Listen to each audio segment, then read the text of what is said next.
the Honorable Governor of Meghalaya, Shri C.H. Vijay Shankarji,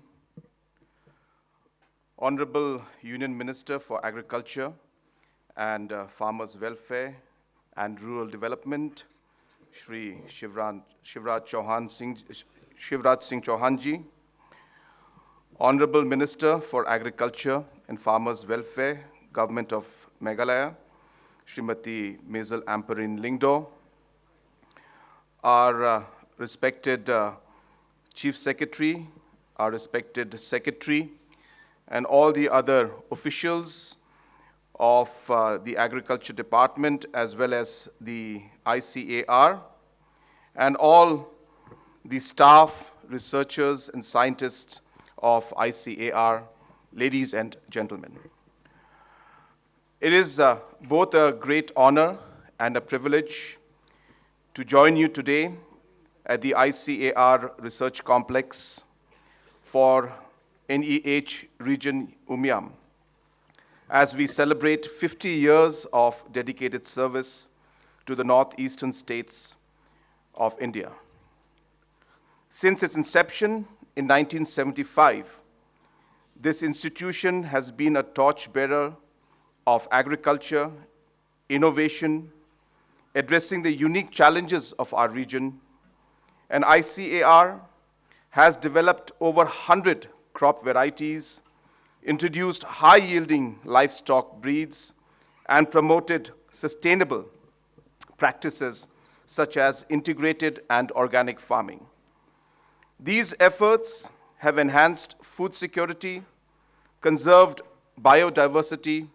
and empowered farmers with cutting-edge technologies. The global recognition of ICAR's integrated organic farming system models further underscores its leadership in sustainable agriculture and rural development. On this momentous occasion, I commend the outstanding contributions of ICAR's scientists, researchers, and staff. Through innovative solutions like the integrated organic farming systems, you have empowered farmers, enhanced rural livelihoods, and paved the way for entrepreneurship among our youth. Your dedication has reshaped the agriculture landscape of the Northeast, and for that we are deeply grateful to each and every one of you. I also would like to take this opportunity to express my gratitude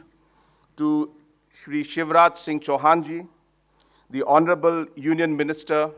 for Agriculture and Farmers' Welfare, for his unwavering support in transforming agriculture in the region. Programs like Mission Organic Value Chain Development for Northeast Region, Rashtriya Krishi Vikas Yojana, and PM Kisan have been instrumental in equipping farmers with better inputs, technologies, and access to markets. These initiatives have laid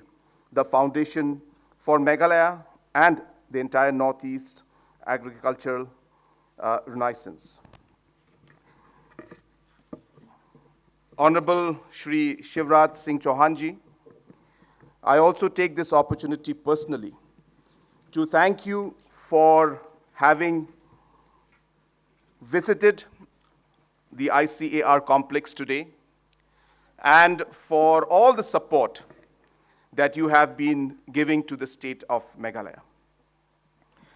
sir, ये समय में मैं कुछ minute लेकर जो हमारे Meghalaya state की तरफ से अलग अलग प्रोग्राम्स जो हमने किए हैं, मैं उस पर भी थोड़ा सा आपका ध्यान आकर्षित करना चाहता हूँ। सर, पूरे मेघालय और पूरे नॉर्थ ईस्ट में कृषि के लिए agriculture, horticulture, floriculture, fruits, vegetables, इन सब चीज़ों के लिए जैसे हमारे सेक्रेटरी ने अभी आपसे कहा, हमारे यहाँ पे जो क्लाइमेट, जो रिसोर्सेज, जो सॉइल कंडीशन, जो पानी का जो अवेलेबिलिटी है, और जिस तरीके से हमारा जो ह्यूमन रिसोर्स, हमारे किसान, हमारे फार्मर्स जो हैं, जो आज फार्मिंग एक्टिविटीज में इन्वॉल्व हैं, ये इकोसिस्टम जो है, ये कृषि के ग्रोथ के लिए, फार्मिंग ग्रोथ के लिए, एग्रीकल्चर ग्रोथ के लिए ये बिल्कुल एक एप्ट और ऑप्टिमल एक सिचुएशन और इकोसिस्टम या कंडीशन यहाँ पे हमारे नॉर्थ ईस्ट में है सर। लेकिन ये होने के बावजूद हमें अनेक चुनौतियों का हमें सामना करना पड़ता है, और नॉर्थ ईस्ट में क्योंकि हमारे लिमिटेशंस हैं, चैलेंजेस हैं,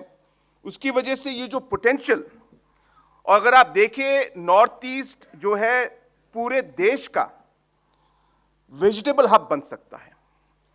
नॉर्थ ईस्ट जो है पूरे देश का हॉर्टिकल्चर या फ्रूट्स का हब बन सकता है। नॉर्थ ईस्ट इंडिया पूरे देश का ऑर्गेनिक हब बन सकता है। पूरे देश का बैम्बू प्रोसेसिंग और बैम्बू प्रोडक्ट्स का हब बन सकता है।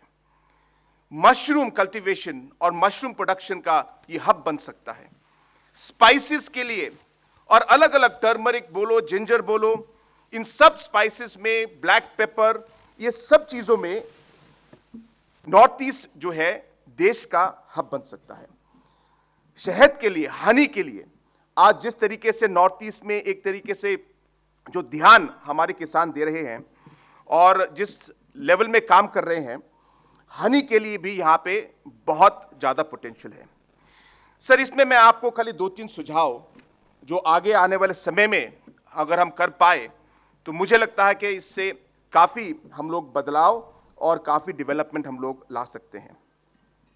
सर। आज ICAR की तरफ से बहुत सारा रिसर्च हो रहा है, बहुत सारे एरियाज में हाई प्रोडक्टिविटी, क्लाइमेट रिजिलियंट और अलग अलग वेराइटीज पे काफी रिसर्च हुआ है, और इससे हमारे लोगों को, किसानों को बहुत इससे बेनिफिट मिला है। लेकिन ये जो रिसर्च, इसको हम लोग किस तरीके से फार्मर्स के लेवल तक लार्ज स्केल प्रोडक्शन में हम लोग ला पाए, इस कनेक्शन में कहीं कुछ कमियां हैं सर। मेरा सुझाव सबसे पहले यही होगा कि स्टेट गवर्नमेंट्स और ICAR और अलग अलग जो रिसर्च इंस्टीट्यूट्स हैं,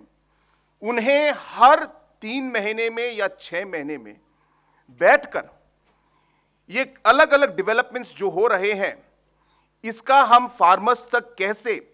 इसका हम लोग बेनिफिट पहुंचा पाए सर, ये लाना जरूरी है। तो ये एग्जिस्टिंग सेटअप में ही अगर बातचीत, कोऑर्डिनेशन अगर डिपार्टमेंट्स और स्टेट गवर्नमेंट्स और ICAR का टाइम टू टाइम रेगुलरली हो, मुझे विश्वास है सर कि हम लोग ज़्यादा इन्वेस्टमेंट ना करें और ना करके भी हम लोग जो है इसमें काफ़ी कुछ एडिशनल बेनिफिट्स और पोटेंशियल हम लोग निकाल पाएंगे। मेरी बात अभी सेक्रेटरी साहब से भी हुई और ICAR के डायरेक्टर साहब से भी हुई, और इस मामले में सर हम मेघालय की तरफ से पूरी कोशिश करेंगे कि हम लोग इसको हर 3 महीने में या ना हो तो कम से कम 6 महीने में एक बार ये एक लार्ज स्केल मीटिंग होकर, जहाँ पे हम लोग अलग अलग एरियाज में हम लोग साथ मिलकर काम कर सके सर, इसमें ध्यान देना जरूरी है सर। सर दूसरा और सबसे महत्वपूर्ण चीज सर यही है कि आज जो भी पोटेंशियल्स हमारे नॉर्थ ईस्ट में है, मैं आपको सर एक छोटी सी कहानी आपको बताना चाहता हूं सर कि जो दिल्ली में शादी होती है सर, दिल्ली में जो शादी होती है उस शादियों में फूल, लाख करोड़ रुपए के फूल लगते हैं सर, क्योंकि डेकोरेशन करना पड़ता है। लेकिन सर आपको शायद नहीं मालूम होगा कि नॉर्थ ईस्ट में इन सब शादियों के लिए ये फूल का सप्लाई करना कोई बड़ी बात नहीं है, मामूली सी चीज है। लेकिन आज भी ये फूल जो है इस शादियों में ये आते हैं सर साउथ ईस्ट एशिया से, थाईलैंड से, वियतनाम से और बाकी जगहों से। और ये इसलिए नहीं कि हमारे पास फूल नहीं है या वैरायटी नहीं है।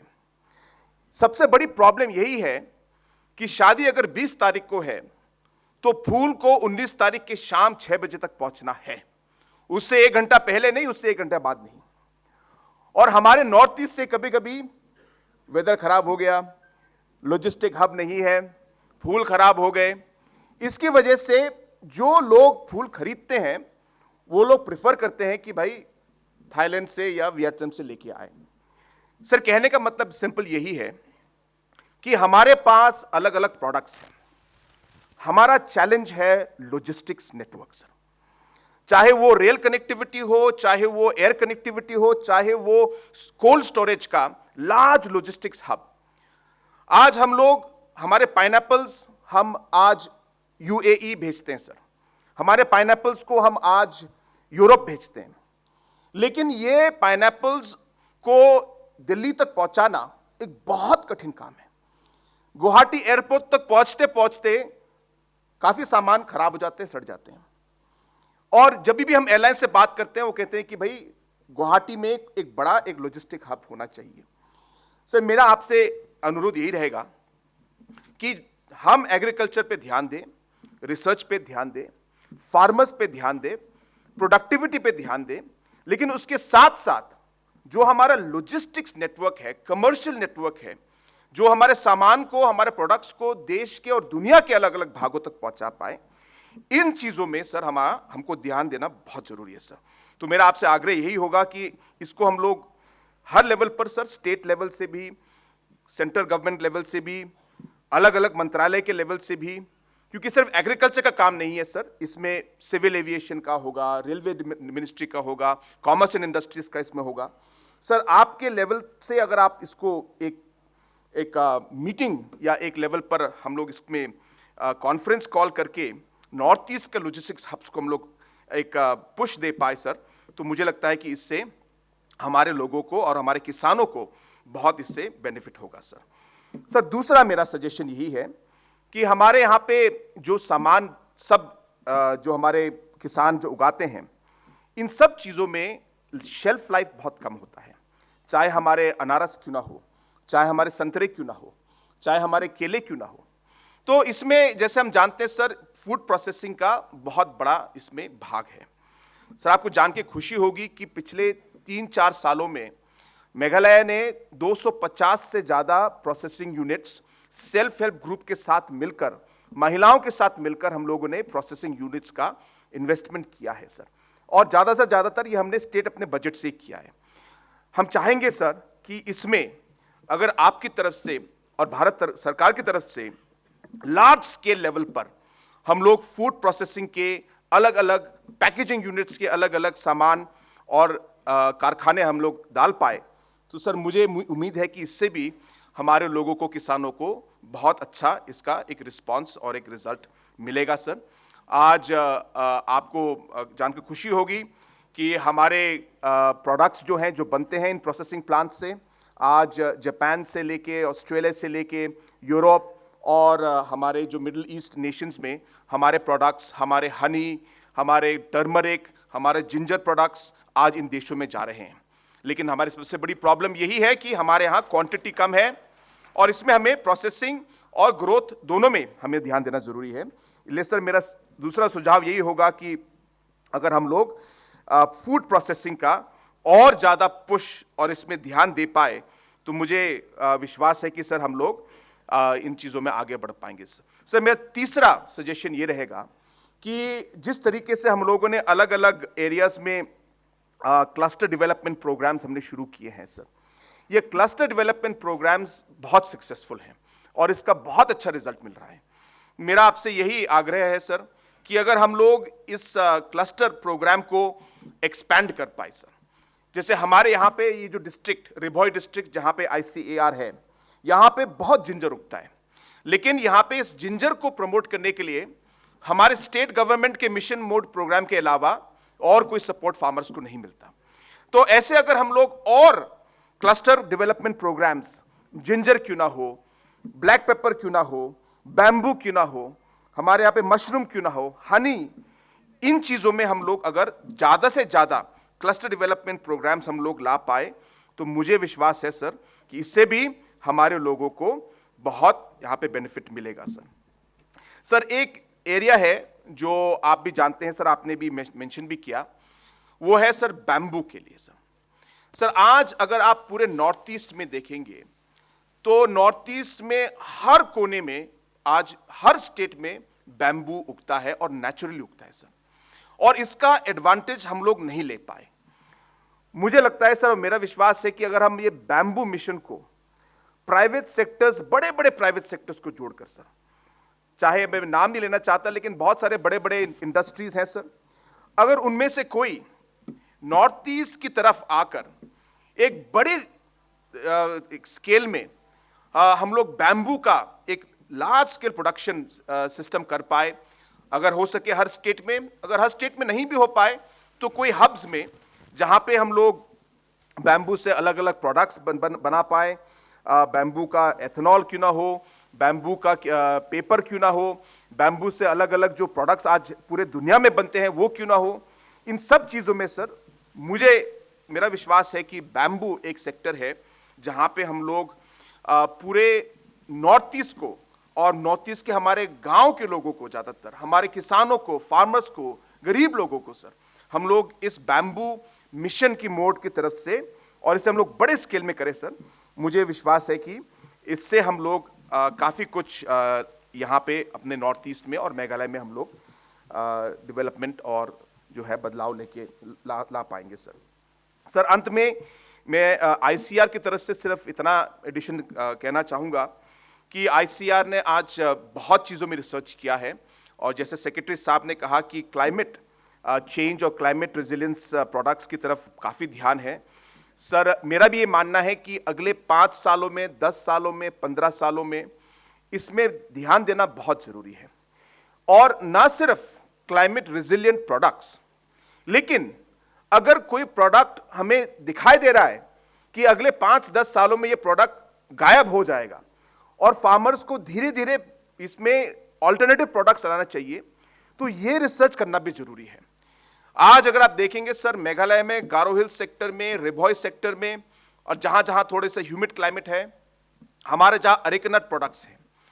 अरेकेनट प्रोडक्ट्स में सर आज एक बड रॉट डिजीज करके एक बहुत खतरनाक एक डिजीज है सर, उसमें केरला इंस्टीट्यूट्स हैं, इंस्टीट्यूट्स जो केरला में हैं, उन्होंने हमारी मदद की है, लेकिन हम लोग उसको रोक नहीं पाए, और इसकी वजह से जो है हमारे ज़्यादातर एनेकनट प्लांटेशन गायब हो गए सर, और हमारे फार्मर्स बिल्कुल अनअवेयर थे, और बिल्कुल 1 साल 2 साल के अंदर उनकी पूरी कमाई,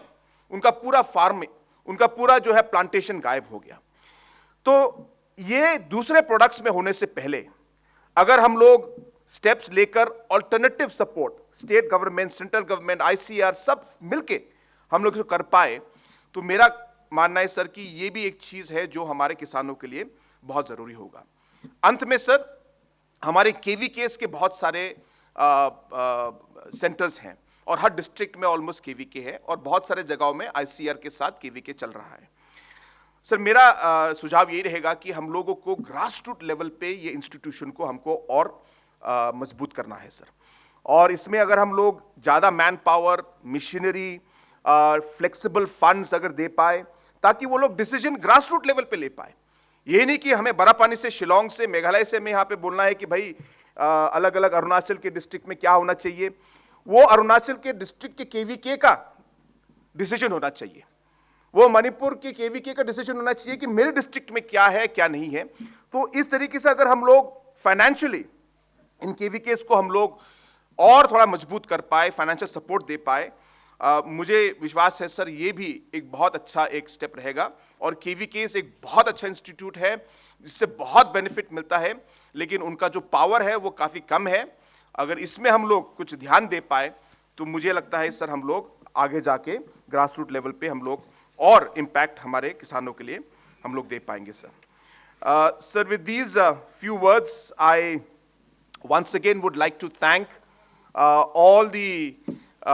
officials who have been working very tirelessly. And ICAR is an institute that has really worked for the entire region. I would like to take this opportunity once again, sir, to congratulate ICAR on this glorious 50 years. You all deserve this round of applause. This is not for us is not for the speech that we give, but it is for the work that you have done. But my only suggestion to ICAR and to all the officials, and especially the director and the secretary who are present here today, is that while we celebrate the last 50 years, I think it is important to lay the foundation for the next 50 years to come. It is important for us to be able to vision and to be able to put our thought across as to what we would like to see, the challenges we may face in the next 5 years, 10 years, 15 years, the kind of change we would like to see amongst our farmers in the next 5, 10, 15, 20 years and 50 years. And what is it that we need to do now to be able to lay the foundation to achieve those goals or to be able to overcome those challenges. And I think that is the challenge and the responsibility that each one of you have. It's not about the day-to-day duty that you do. It's not about the 10 o'clock to 5 o'clock office hours that you give. But it is about the difference that you will make in the lives of the farmers, the difference you will make in the agriculture sector, and the difference that you will make in the growth story of our nation. And that is the vision and commitment with which I would want ICAR and every single person present out here to move forward with. So with these few words, once again, I congratulate ICAR and wish all of you the very best for the future. Thank you very much. Kublai Shibun, Matela, and Jai Hind.